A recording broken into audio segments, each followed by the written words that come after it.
Bienvenido, bienvenida. Esto es Nada Nuevo Bajo el Sol, un podcast en el que hablo sobre programación y cosas.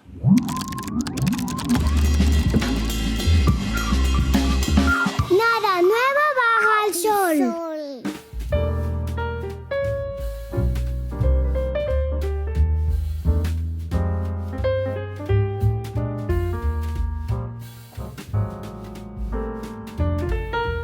Hoy quiero tratar el tema de un pequeño truco o ciertas maneras de afrontarse a un reto o a un problema, cómo a veces cambiando el foco de cómo lo ves te puede ayudar, ¿no? a hacerlo mejor o llegar más rápido o más cómodo, ¿no? ¿Por qué trato el tema? Porque hoy me ha llegado esto, que es mi permiso de conducir, que me acabo de sacar. Sí, señores y señores, con 38 añazos que tengo. Y me acabo de sacar el permiso de conducir, ¿eh? Aquí está. No lo tenía. Nunca me he dedicado a ello. Siempre, me he amparado en el hecho de que no me hacía especialmente falta, pero eso son excusas, ¿eh? Siempre he vivido en una gran ciudad con un buen transporte y bueno, pues como no me hacía estrictamente falta, pues lo iba procrastinando. Al final son excusas. No hay excusa posible, esto hay que tenerlo lo antes posible, porque después es un follón para sacarlo. Cuando ya eres más mayor, pues tienes otras cosas que hacer que no ir a la autoescuela, ¿no? A aprender cedas y stops. Pero bueno, fui procrastinando, y cuando te quieres dar cuenta ya tienes una edad y no tienes carnet. Y claro, imagínate con los niños, pues es un rollo, ¿no? Mi mujer tenía que ir siempre llevando el coche de un lado para otro y no nos podíamos turnar ni nada, ¿no? Y cuando empezó la pandemia, una pandemia que se ve que hubo, un virus que se ve que vino, no sé si habéis enterado, que ha habido un tema. Bueno, pues cuando nos quedamos encerrados, pues claro, se convirtió en algo un poco más delicado, ¿no? Porque imagínate que pasa algo, ¿no? Solo puede conducir uno, es un poco rollo. Aprovechando que abrían un poco ya las cosas y se podían empezar a hacer cosas, dije, bueno, ahora que estamos trabajando en casa, no sé cuánto va a durar esto de trabajar en casa, pues a lo mejor ahora es una buena oportunidad pues para apuntarme y sacármelo. De manera que puedo ir a hacer las prácticas en un momento, como estoy trabajando en casa, me escapo media hora y luego lo recupero, etcétera, ¿no? Y así lo hice. Y aquí está, ya conduzco como una persona adulta. Bueno, pues muy gracioso. El primer día que fui a la teórica, llego allí a una clase, a una aula, con una pizarra y unos cochecitos de juguete y tal. Pues había unos chavales, pues normal. La gente se saca el carnet pues con 18 años, ¿no? Jovencitos. Estaban ahí todos los jovenzuelos y llego yo y se pensaban que era el profesor. Me miraban como diciendo, ¿empezamos ya? Y yo que en aquel momento pensé, digo, bueno, aquí lo que tendría que hacer es irme a la pizarra y empezar a explicar yo mis historias, ¿no? Todavía no había llegado la profesora, que vino un poco después. Si era yo más mayor que la profesora, bueno. Y ponerme ahí con los coches. Bueno, si tenemos este CEDA y tal, no sé qué. No lo hice, ¿no? Porque soy cobarde. Pero tendría que haberlo hecho. Siempre me quedo con las ganas de hacer estas cosas que son extremadamente incómodas para todo el mundo, incluso para mí. Y tú imagínate que me pongo a hacer eso. Y llega la profesora y se queda ahí. ¿Tú qué haces? Salte de ahí. Y hubiera sido muy incómodo el resto de las clases, imagínate. Mira, ese es el tío loco ese que se puso a hacer clase cuando no era profesor. Siempre me quedo con ganas de hacer estas cosas y luego nunca las hago pues por eso, no porque soy un cobarde, pero siempre me quedo con las ganas de hacer estas cosas. Total, que el tema es que para sacar la teórica pues muy bien, pero la práctica hice el primer examen y suspendí por una tontería, ¿no? Y me vine un poco abajo porque hablando con los profesores y después de haber hecho ya un examen, empecé a ver como que había como cierto nivel de arbitrariedad, ¿no? Y de suerte y de... Era un punto arbitrario, ¿no? De si ibas a aprobar o no la teórica. La práctica, perdón. ¿Por qué? Porque llegué a la conclusión de que si el examinador te quería suspender, te suspende. Eso es seguro. Por dos motivos. Uno, porque hay ciertas cosas que son interpretables, ¿no? Tú puedes decir, en un CEDA puedes decir, me da tiempo a pasar o no, o en un stop o tal, y él puede decir lo contrario, ¿no? Y hasta cierto punto es más o menos interpretable, ¿no? Entonces él te puede decir, no, en este CEDA te has metido cuando no tenías que meterte, y tú puedes opinar lo contrario, decir, no, entraba bien. Pero es que ni siquiera hace falta que se lleguen a ese punto de subjetividad para suspenderte. Es más, es que si te quieren suspender, te suspenden, porque te van a llevar a sitios donde vas a hacer algo mal. Seguro. 100% no, pero 90% asegurado que lo vas a hacer mal. Por ejemplo. Y claro, esto lo comentaba con los profesores y me decían que sí. Me decían, sí, si te quieres suspender, te va a suspender. Y no se va a tener que inventar nada raro, ¿eh?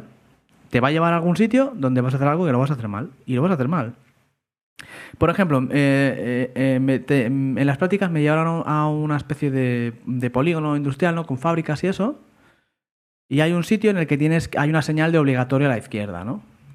Entonces, pues cuando llegas a la intersección tienes que ir a la izquierda, no puedes seguir recto. No pasa nada si sigues recto, no es dirección prohibida, pero es un sitio es calle sin salida, tienes que ir marcha atrás, ¿no? Entonces hay una señal ahí que es izquierda. Bueno, pues te llevan por ahí. Pero resulta que esa señal, como es un polígono industrial, está hay fábricas trabajando y todo eso, casi siempre, o el 90% de las veces, hay un camión ahí que no te deja ver la señal. ¿Vale? Y te llevan allí a propósito porque saben que esa señal no se ve. Y cuando llegas allí, efectivamente tú tienes que girar a la izquierda. Y si sigues recto te suspenden. Entonces esto lo hacen. Y trucos como este hay un montón. Un montón. Está plagada la ciudad.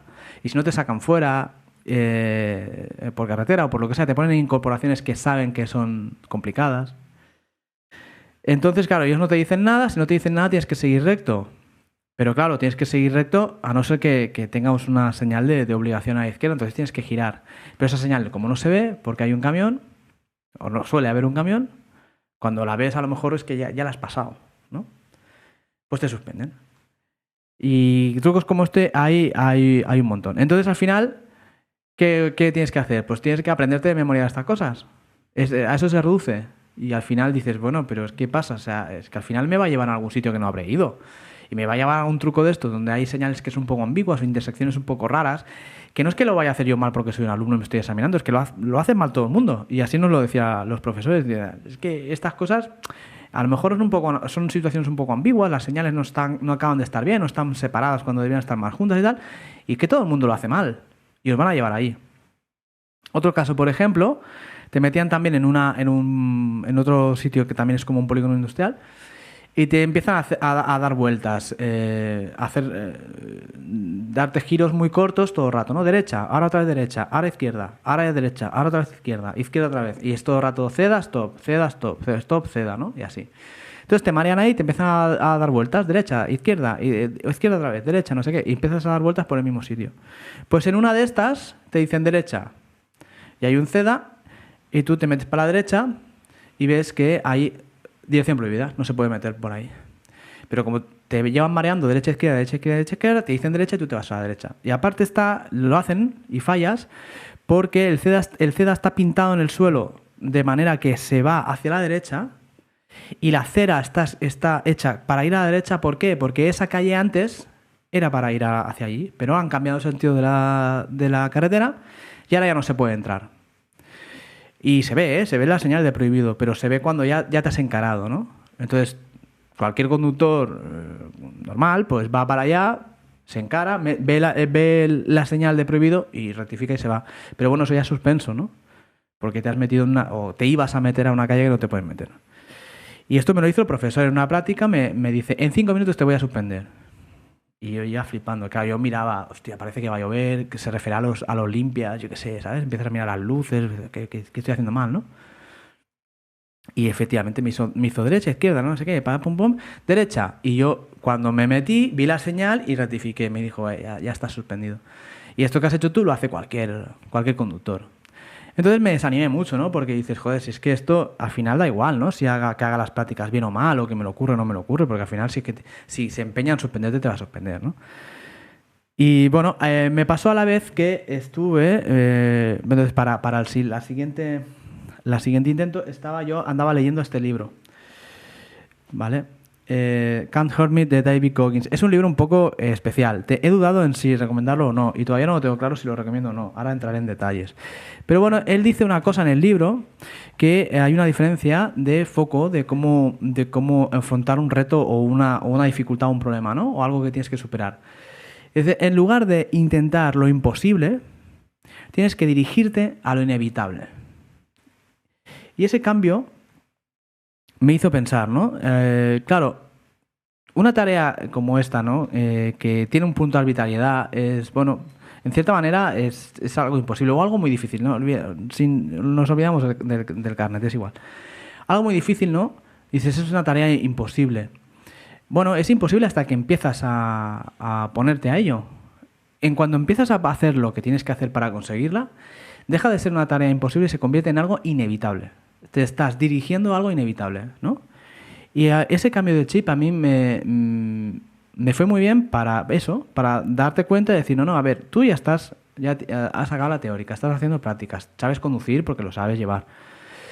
Ahora se trata solamente de sacar el examen. Es inevitable, va a ocurrir, vas a probar. Va a ocurrir. Entonces, en lugar de estar peleándote con lo imposible o con lo que es muy difícil, piensa que estás dirigiéndote irremediablemente a lo inevitable. Eso va a ocurrir. Imagínate, ¿no? Que quiero correr una maratón. Pues siempre pongo el ejemplo de correr porque en el fondo quiero correr más y no corro suficiente. Quiero correr una maratón. Hoy en día para mí eso es imposible, es totalmente imposible. En lugar de enfrentarme a una tarea imposible, como lo es para mí ahora correr una maratón, en el momento en que me pongo a entrenar, en el momento en el que doy el primer paso, ya no es una tarea imposible, es algo inevitable, va a ocurrir. Sé que si hago ciertas cosas en cierto orden y de cierta manera, va a ocurrir. Y voy a correr una maratón como la corre miles de personas. Cambiar el chip de enfrentarte a algo imposible, que es como abrumador, a dirigirte a lo inevitable. Esto va a pasar. Si haces estas cosas, va a pasar. Y efectivamente aprobé, ¿no? Porque va a ocurrir. Va a ocurrir. Si haces lo que tienes que hacer, hombre, sentado en el sofá no, pero si haces lo que tienes que hacer, pues esa tarea imposible se convierte simplemente en algo inevitable. Y como no se puede evitar, pues ocurrirá, y efectivamente ocurrió, y aquí tengo mi carnet para demostrarlo. Os hablaba de David Goggins, esta de aquí donde saqué la frase, ¿no? En lugar de enfrentarte a lo imposible, dirígete a lo inevitable. Este autor, bueno, no es un autor, ha escrito este libro que es como es una autobiografía. Es un poco peculiar. Lo que ocurre que explica en este libro es que este señor tuvo una infancia muy difícil, una familia abusiva, ¿no? Una familia desestructurada, varios hermanos, un padre pues que tenía la mano larga, ¿no? Y les cascaba a ellos y a su madre y tal, ¿no? Entonces, bueno, pues ya empezamos mal, ¿no? Tiene una infancia muy difícil, ¿no? Entonces este señor se apuntó al ejército. ¿Por qué leí este libro? Pues porque me gusta el tema militar, ya lo sabéis. Y se apuntó a los SEAL, ¿no? Al cuerpo de élite de Estados Unidos, que son los más bestias de todos, ¿no? Y bueno, la cuestión es que este hombre ha ido poniéndose retos. La manera que ha tenido él de superar ese trauma o de hacer las paces con su infancia, por así decirlo, es irse poniendo retos cada vez más y más difíciles e ir superándolos, ¿no? Entonces ha hecho, pues, para recaudar dinero para los veteranos, pues, por ejemplo, se propuso batir el récord de dominadas. Una barbaridad de récords, no sé cuántas dominadas eran, una barbaridad. Lo intentó 3 veces, casi se muere en la segunda. Es que por eso decía que no sabía si recomendarlo o no, porque llega un punto en el que dices, a mí me da la impresión de que esta persona solo está a gusto sufriendo. Y entonces, claro, se dedicó a hacer maratones, triatlones, Ironmans, retos de estos de récords Guinness, y cada vez cosas en las que sufres más y más y más y más y más. Y él lo que aboga en el libro, lo que dice es que hay que hacer del sufrimiento un aliado, ¿no? Pero creo que se pasa de frenada y solo está bien si está sufriendo.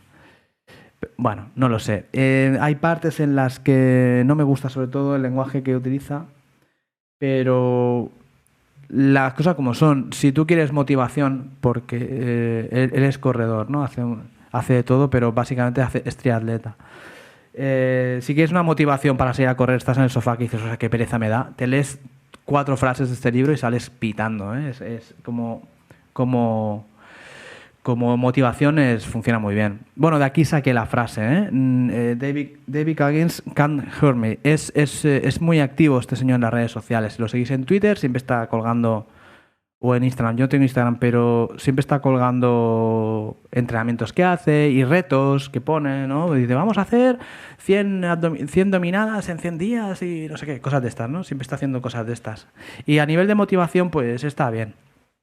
Pero ya os digo, yo creo que en el fondo se esconde una especie de trauma no superado y una persona que no está a gusto si no está sufriendo, y es una pena, ¿no? Lo que quiero decir con esto, que no hace falta llegar a estos extremos, no hace falta hacer triatlones, ni estar a punto de morir intentando batir un récord de dominadas, no hace falta llegar a estos extremos, pero sí que es importante intentar algo muy difícil. Invertir tu vida de alguna manera en la que te sientas muy satisfecho de algo, ¿no? Lo que sea. Si te gusta estudiar, intenta llegar a lo más difícil, ¿no? Ves a, yo qué sé, al doctorado, lo que sea que haya más allá del estudio, ¿no? El reto final, ves a por lo más difícil. Quédate donde te quedes, pero que no sea por no intentarlo. Intenta hacer algo muy, muy, muy difícil, ¿no? Si eres más de casero y te gusta, bueno, pues yo qué sé, yo es que soy más de familia y tener hijos y tal, bueno, pues ten una familia e intenta hacerlo lo mejor que puedas. Es algo muy difícil. Invierta tu vida, haz algo, intenta hacer algo muy difícil, como mínimo una vez. ¿No? Deporte, pues si te gusta jugar al fútbol, pues intenta hacerlo muy bien, algo muy, muy, muy, muy bien, ¿vale? Y quédate donde estés, ¿no? Tiene algo de hipnótico ver a alguien hacer algo épico, algo muy difícil. Encontré un tipo en YouTube que se llama James Scholz, no sé si lo pronuncio bien, pondré el canal, que el tío cuelga vídeos donde se tira 12 horas seguidas estudiando y no hace nada más. Es una cámara fija apuntando al escritorio donde se tira 12 horas seguidas y el vídeo dura 12 horas y si lo ves desde el principio hasta el final ves cómo va bajando el sol y se va yendo la luz porque se tira 12 horas seguidas estudiando. Y tiene un éxito tremendo porque la gente se siente muy motivada y se lo pone pues a lo mejor de fondo para estudiar ellos mismos y tal. Y porque es lo que decía, tiene algo muy interesante mirar a alguien hacer algo épico. Es como los deportes, ¿no? Cuando llegan las Olimpiadas y baten récords y hacen las cosas, son las personas que están en la élite de la élite. No hace falta ser un atleta con ese nivel de perfección, ni mucho menos. Pero sí que es verdad que vale la pena invertir en algo muy, muy, muy, muy difícil. Intentar hacerlo, porque puedes hacerlo. Podemos hacer lo que sea, ¿no? ¿Por qué nos gusta ver deportes? Porque tiene algo conectamos los seres humanos cuando alguien hace algo muy épico. Nos vemos reflejados, en cierta manera, y nos gusta pensar que nosotros también podemos hacerlo. Y es cierto, lo podemos hacer. Mirad, por ejemplo, el ejemplo de Michael Phelps, que es el nadador, ¿no? Que supongo que conoceréis, que ha batido todos los récords habidos y por haber de natación. Bueno, el nivel de epicidad, no sé si existe la palabra epicidad, pero el nivel de trabajo épico que hacía este hombre, el último récord que batió, ojo al dato, cuando se lanzó a la piscina, se le movieron las gafas y le entró agua en los ojos. Y no ves nada. O sea, cuando te pasa eso, cuando nosotros nadamos y tal, pues si te pasa eso, ¿qué haces? Te paras, quitas el agua, te las colocas bien y sigues nadando. Porque es incomodísimo nadar con agua en las gafas. No puedes abrir los ojos, estás muy incómodo, ¿no? Bueno, pues ¿qué ocurrió? Pues se lanzó y efectivamente, ¡pam! En el momento de lanzarse, la primera brazada ya no ve nada. Ganó y batió el récord sin ver. Cerró los ojos y nadó y ganó. ¿Por qué? Porque se había preparado para eso. Se entrenó para la peor eventualidad. Ese es el nivel de hacer algo muy difícil. Este tío no solo se había entrenado para batir el récord y para llegar a esos tiempos. Cuando ya lo consiguió, dijo, vale, ahora lo voy a hacer en el supuesto de que no veo nada. Hasta ese nivel, ¿no? Llegó.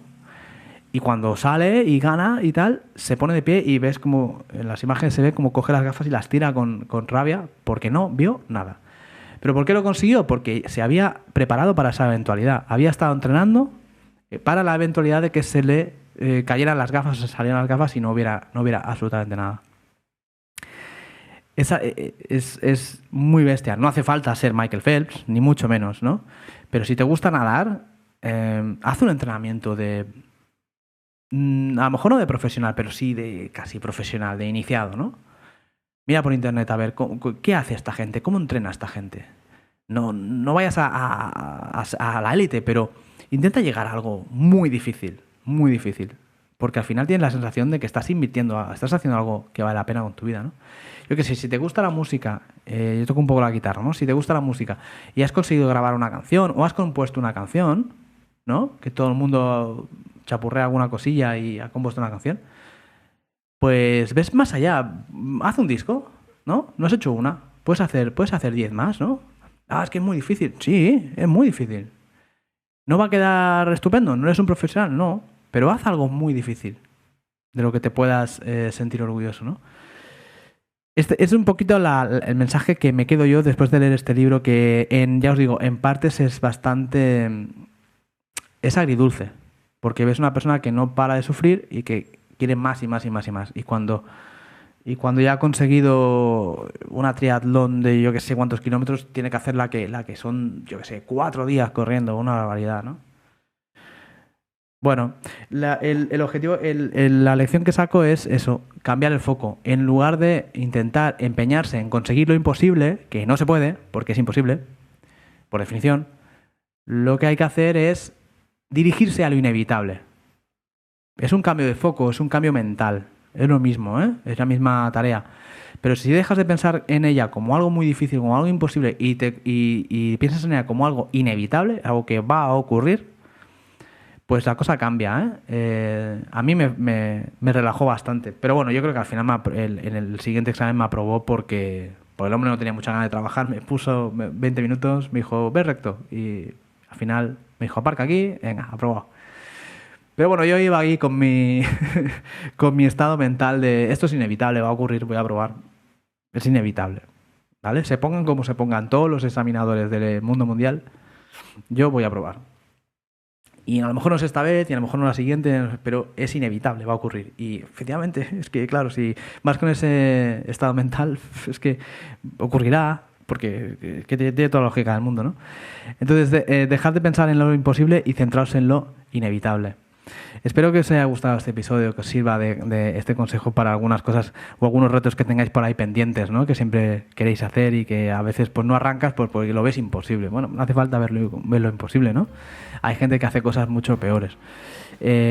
Compartir a las personas que creáis que les pueda interesar, suscribíos, si estáis en YouTube, dale a la campanita para que os mande notificaciones.